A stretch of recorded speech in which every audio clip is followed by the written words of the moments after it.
Corn is an American crop. Indigenous farmers grew it for thousands of years before any European reached the Ohio Valley, selecting and saving seed so it would feed communities up and down the river.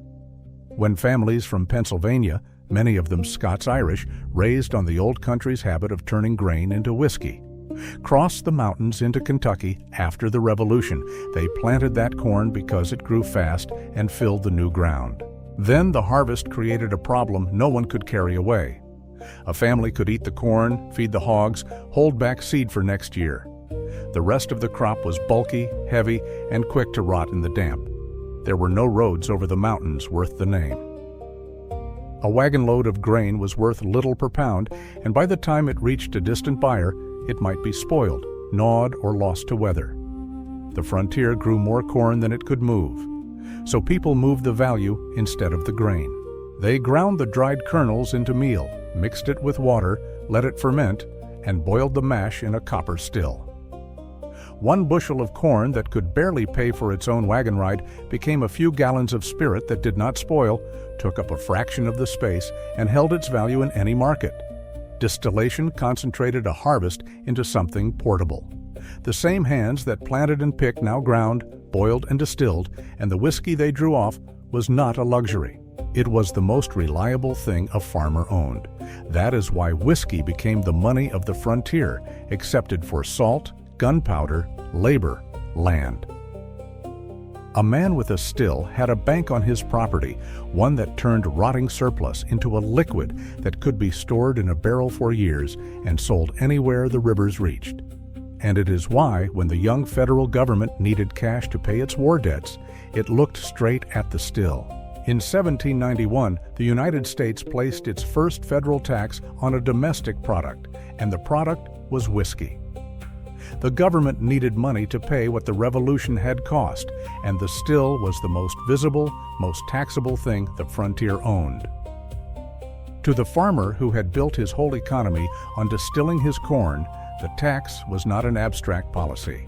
It reached into his pocket for cash he did not have because frontier trade ran on whiskey and barter, not on dollars. Tax collectors rode into the countryside, registering stills and demanding payment. Farmers who refused had their equipment listed, their production measured, their household income declared for the record. Some collectors were met with tar and feathers. Some farmsteads turned into armed camps. What began as evasion turned into an uprising, and by 1794, the rebellion had a name and an army of its own. President Washington answered it with force. Some 13,000 men, a larger force than he had ever commanded, marched west across Pennsylvania to put the insurrection down. The rebels dispersed without a real battle. The federal government had proven it could enforce a tax. But the stills did not disappear. The tax stayed, and distillers drew their own conclusion.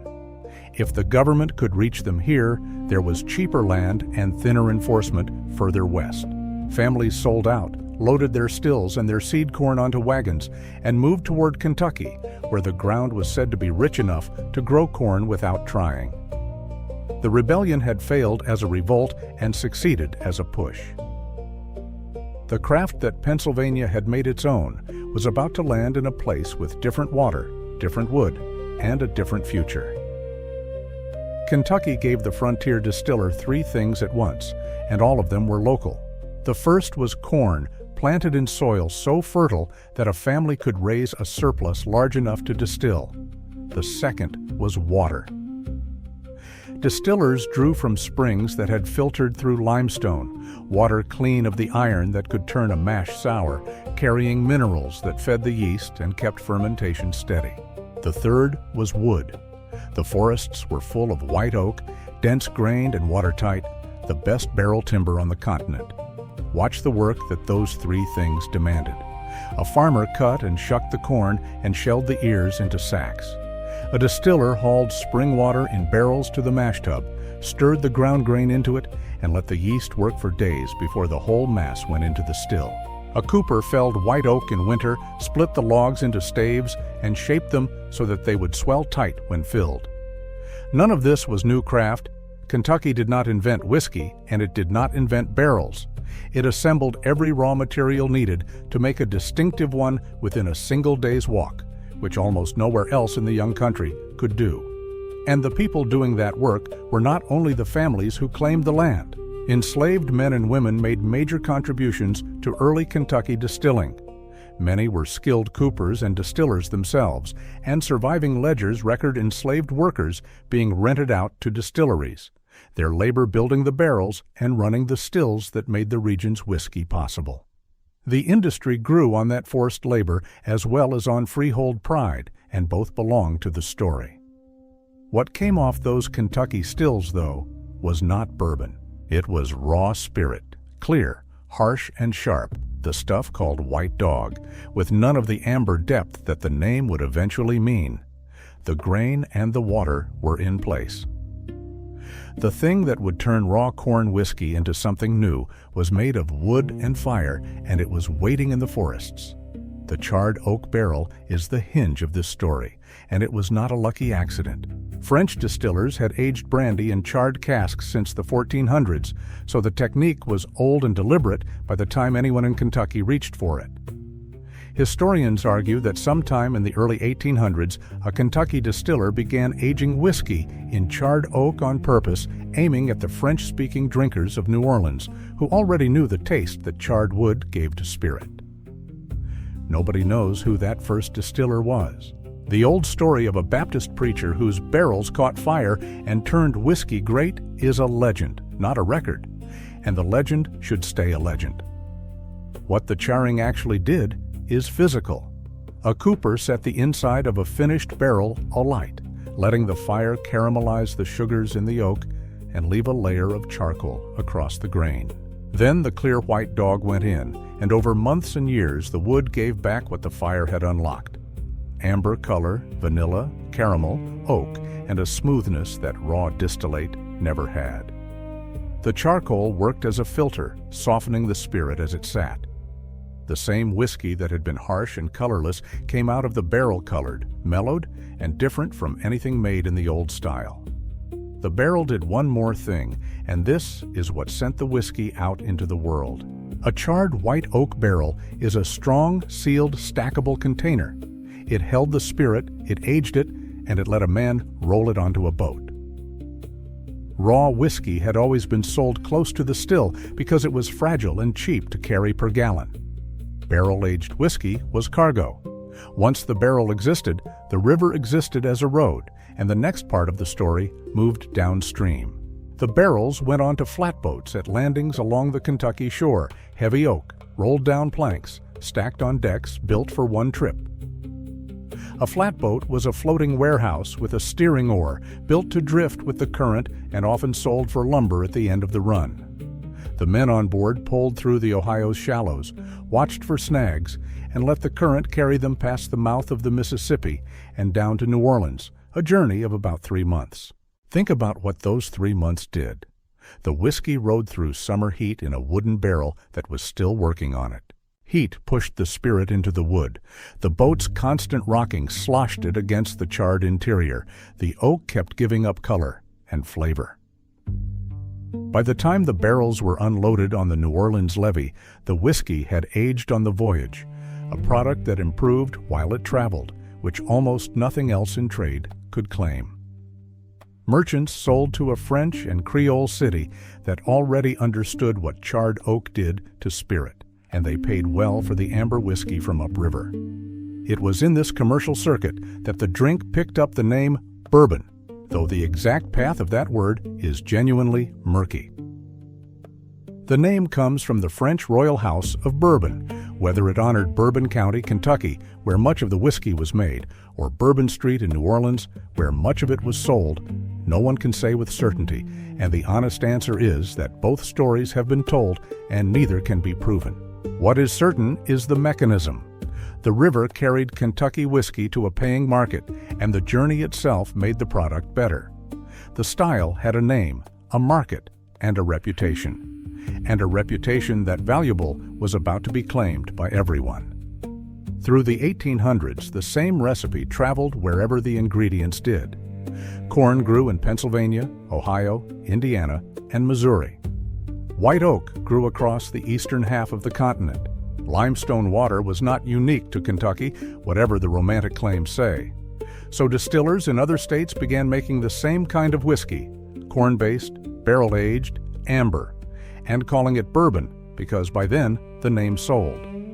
Merchants traded it up and down the rivers, hotels poured it in every growing city, and the word stopped belonging to one county or one state.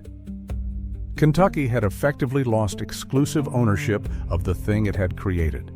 Success created a new problem. When a name carries value, someone will cheapen it. As the market grew, so did adulteration. Whiskey cut with neutral spirits, colored with caramel, aged in used barrels, and sold as the real thing. Distillers who had spent years building reputation watched strangers profit from their name. The answer came in the form of a seal. In 1897, Congress passed the Bottled in Bond Act, letting distillers age whiskey 4 years and bottle it at 100 proof under government supervision, with the federal stamp standing for authenticity. It was the first attempt to guarantee in law what the word on the bottle actually meant. The identity of the drink had become a legal question, which was progress of a sort. But before that question could be settled, the industry faced a test that made adulteration look small. The United States was about to decide that the whole category should not exist at all. In 1920, the production and sale of alcohol became illegal across the United States, and the bourbon industry did not shrink. It collapsed. Kentucky distilleries went dark, some within weeks. Warehouses that held thousands of barrels were emptied. Agents poured whiskey into the streets and smashed barrels, and whatever the agents missed was sold off or quietly destroyed. The men who had built the industry scattered. Distillers found other work or none. Coopers stopped making barrels. Farmers lost the grain market that the stills had guaranteed, and families whose entire identity was distilling watched the craft die in their lifetimes. Only a handful of operations kept any flame alive. The government allowed a small number of distilleries to keep producing whiskey to be sold as medicine, and those few kept the knowledge, the mash recipes, the yeast strains, the feel of a properly charred barrel, from vanishing entirely. 13 years is not long in a nation's history, but it was long enough to break the chain. When Prohibition ended in 1933, the distilleries that reopened had no aged stock because nothing had been allowed to age for a decade. The first barrels filled after repeal would not be ready to drink for years. The industry had to rebuild its warehouses, its workforce, and its customer base from almost nothing, and the rebuilding was slow, uncertain work. It nearly did not happen.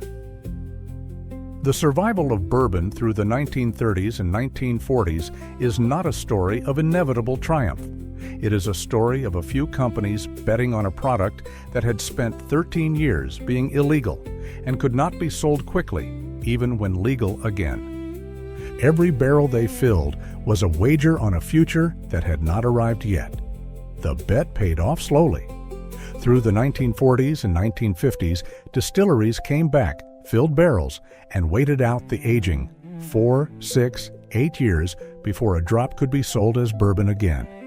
The drink regained its place in American bars and kitchens, poured in the working man's saloon and the suburban living room alike. Then the industry talked itself into a crisis. Convinced that demand would keep climbing, distillers built and filled warehouses at a pace the market could not absorb. By the 1960s, they were sitting on a mountain of aging whiskey with fewer and fewer buyers as American tastes drifted toward lighter spirits. The product that had survived Prohibition was now drowning in its own overproduction. And in that moment of weakness, the government did something that changed the meaning of the drink. In 1964, Congress passed a resolution declaring bourbon a distinctive product of the United States, America's native spirit, the only whiskey the country claimed as its own. The law was partly a shield. It protected the name from foreign producers who wanted to sell their own whiskey as bourbon. But it did something deeper.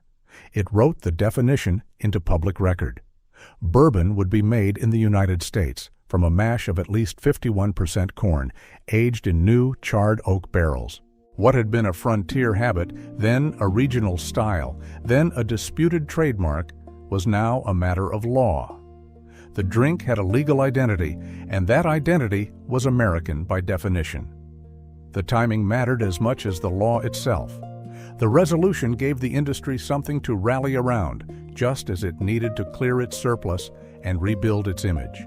The old whiskey from the overfilled warehouses finally moved.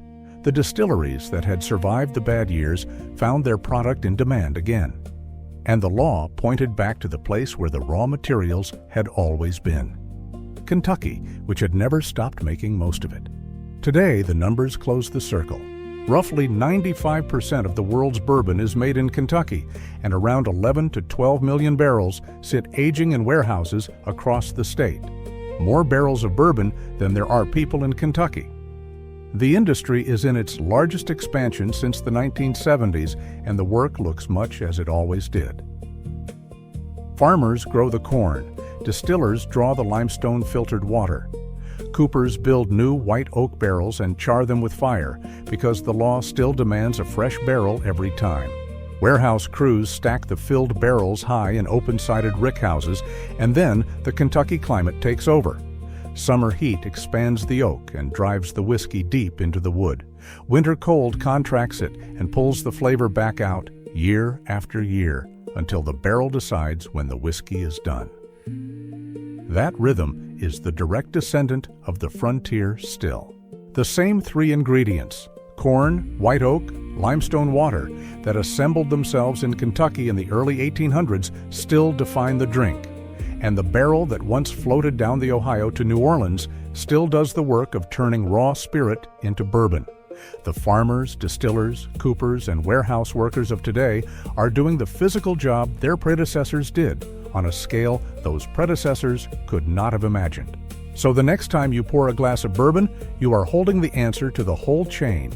Corn too heavy to ship, a government that taxed the still, water that fed the yeast, a barrel that was never an accident, a river that aged the whiskey on its way to market, a name no one can trace with certainty, a law that made the drink American, and a state that never stopped making it. Tell us in the comments how you take yours, neat, on the rocks, or in a cocktail, because the way America drinks bourbon is still being written.